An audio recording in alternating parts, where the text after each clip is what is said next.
Hello' everyone, আজি আপোনালোকক লৈ গৈ আছোঁ আমাৰ ঐতিহাসিক চহৰ শিৱসাগৰলৈ। বাছৰ পৰাই ষ্টাৰ্ট কৰিছোঁ। পুৱাই আমি শিৱসাগৰ উদ্দেশ্যে যাত্ৰা আৰম্ভ কৰিছিলোঁ।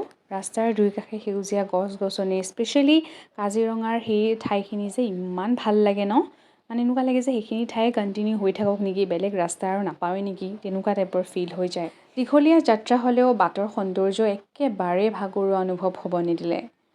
বাটত আমি বোকাখাতত অলপ সময়ৰ বাবে ৰৈছিলোঁ। বোকাখাতৰ পেৰা যথেষ্ট বিখ্যাত। যদিও এইবাৰ পেৰা খোৱা নহ'ল বাৰু, তাৰ সলনি অলপ দৈ আৰু কিছু লাইট ফুড ল'লোঁ। তাত দেখিছেনে এনেকুৱা ধৰণৰ কি বহুত মানুহ হয়, এখন ৰৈ থাকিবলগীয়া হয় বহুত সময়। আৰু ৰিচেণ্টলি ফেমাছো হৈছিলে, নামটো আপোনালোকে কমেণ্ট কৰি জনাবচোন। আইমি বৰুৱা যে তেওঁৱে ভিডিঅ' কৰিছিলে ইয়াতে এটা। ৰ'দ বৰষুণ সকলোখিনিয়ে পালোঁ। আমি যোৰহাট গৈ পাওঁতে পাওঁতে বৰষুণে দিলে। বৰষুণৰো যিটো এটা অনুভৱ সেইটো আমি উপভোগ কৰিব পাৰিলোঁ। কি ধুনীয়া মুকলি আকাশ, এই চাফা, এই ফৰকাল, এই ডাৱৰীয়া, এই ক'লা। ভাল লাগিল গোটেই। আমি শিৱসাগৰ পালোঁগৈ।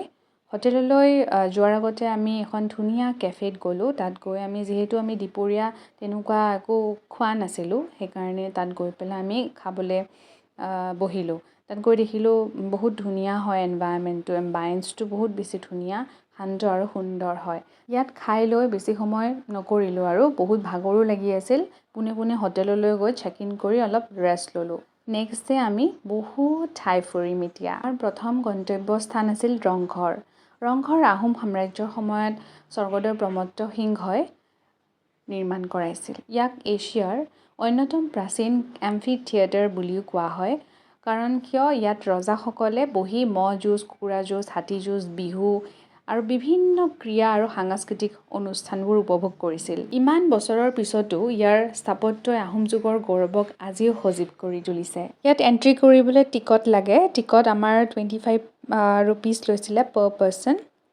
এই ঘৰটো নিৰ্মাণ হৈছিলে মাটিমাহ, বৰা চাউল, হাঁহৰ কণী আৰু এবিধ মাছৰ মিশ্ৰণেৰে। ভাবকচোন, এই ঘৰটো সেনেকৈ নিৰ্মাণ কৰা হৈছিলে আৰু আজিও একেধৰণেই থিয় হৈ আছে। যিহেতু ঐতিহাসিক ঠাই এখনত গৈছোঁ, মোৰ পোচাকযোৰো অকণমান মিলিব লাগিব, নহয় জানো? সেইকাৰণে মই তেনেকুৱাকৈ মেখেলা চাদৰ এযোৰ লৈ গৈছিলোঁ, তাত পিন্ধিছোঁগৈ। আপোনালোকে দেখিছে চাগে, কেনেকুৱা লাগিছে মোক কমেণ্ট কৰি ক'বচোন দেই। ৰংঘৰ চাই আমি তলাতল ঘৰৰ ফালে আগবাঢ়িলোঁ। বাটতে আমাৰ চকুত পৰিল বিখ্যাত গোলাঘৰ। তাৰ তলা মৰা আছিল কাৰণে তাত আমাৰ সোমোৱা নহ'ল। দূৰৰ পৰা দেখিলেও ইয়াৰ বিশাল আকৃতিয়ে সহজে দৃষ্টি আকৰ্ষণ কৰিছিল। এই গোলাঘৰটো যিহেতু তলাতল ঘৰৰ যোৱাৰ বাটতেই পৰে, তলাতল ঘৰটো যিহেতু যুদ্ধ বিগ্ৰহৰ বাবেই বিখ্যাত, সেয়েহে এই গোলাঘৰটোত যুদ্ধৰ বাবে প্ৰয়োজনীয় সামগ্ৰীসমূহ চুৰ কৰি ৰখা হৈছিল। ইয়াৰ পিছতে আমি পালোঁ তলাতল ঘৰ। স্বৰ্গদেউ ৰাজেশ্বৰ সিংহই এই ঘৰটো নিৰ্মাণ কৰিছিল। তলাতল ঘৰৰ আটাইতকৈ আকৰ্ষণীয় বিষয়টো হ'ল ইয়াৰ গোপন সুৰংগ। কোৱা হয় এই সুৰংগসমূহ জৰুৰী অৱস্থাত ৰজা আৰু সৈনিকসকলৰ পলায়নৰ বাবে ব্যৱহাৰ কৰা হৈছিল।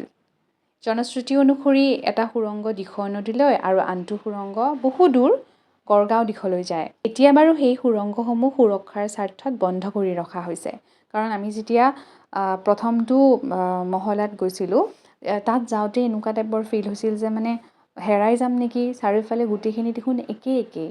চ' ভালেই হৈছে সেইটো বন্ধ কৰি দিছে বৰ্তমান। এই তলাতল ঘৰ, ৰংঘৰেই হওক, এইবোৰত খোজ দিওঁতে এটা বিশেষ ধুনীয়া অনুভৱ হ'ল। যেন কিতাপত পঢ়ি থকা বস্তুবোৰ আমি চকুৰ সন্মুখতে দেখিবলৈ পাইছোঁ।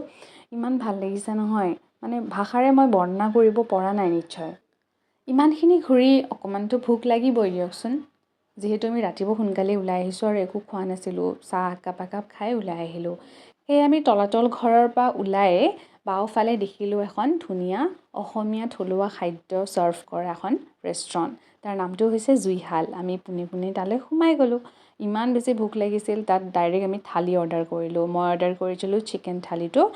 তাত ইমান ধুনীয়া 3টা চিকেনৰ আইটেম দিব, বইল চিকেন, ফ্ৰাইড চিকেন আৰু চিকেন কাৰী।